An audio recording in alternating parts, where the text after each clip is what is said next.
ओम ritual. इतने ritual करते हम, सत्यनारायण की कथाएं पढ़ते हम, माता की चौकी रखते हम, फिर भी कष्ट में रहते हम। बताओ क्या करें। अगर सत्यनारायण की कथाएं पढ़ने से सुख आ जाते तो सत्यनारायण की कथा करने वाला ही सुखी हो जाता।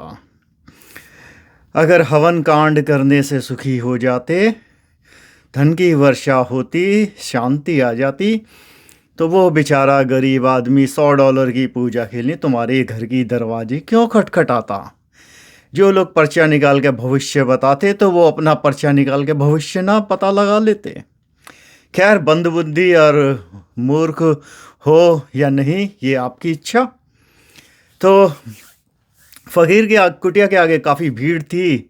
नगर के जो धार्मिक ठेकेदार थे वो पहुँचे।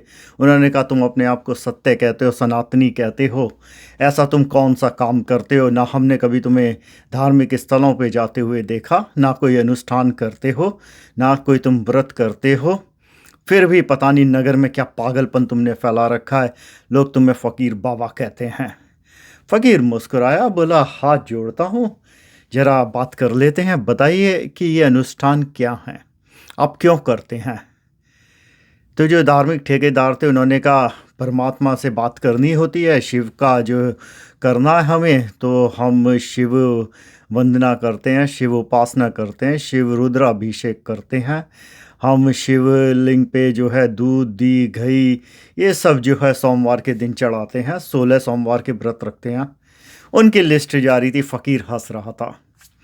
फ़कीर ने बैठे हुए वहाँ एक बच्चे से पूछा, तुम्हें अपने डैडी या मम्मी से बात करनी होती है तो आप क्या करते हो?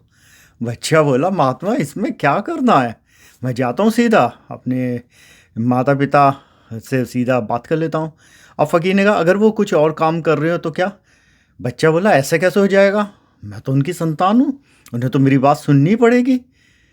ये जो फ़कीर था अब बोला, तुम्हारी बुद्धि में आया तो जो ये परमात्मा है जिसे तुम कहते हो, हमें उसके लिए किसी मिडिल मैन की ज़रूरत नहीं है जो पैसे लेके कुछ कार्यक्रम करते हैं। तुम गाना बजाना खेल कूद कर लेते हो, ये तुम्हारी इच्छा है। क्योंकि सवाल ये है, तुम्हारे में जितनी बुद्धि है तुम उतना ही काम करोगे। अकेले में अपने माता पिता से मिलने के लिए साहस चाहिए, माँ पार्वती और पिता शिव। लेकिन तुम्हें तो ये भी नहीं पता ना कि तुम्हारे माता पिता कौन है। और जब तुम्हें पता ही नहीं है तो तुम किससे बात करोगे?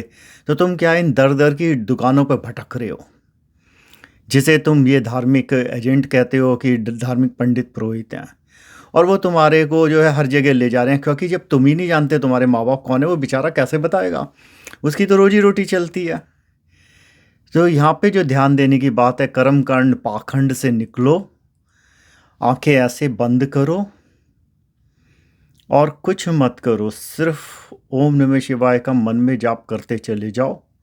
9 मिनट बाद अगर तुम्हें कोई दिव्यवाणी की झलक ना दिखे, 9 दिन अभ्यास करो, उसके बाद बात करते हैं।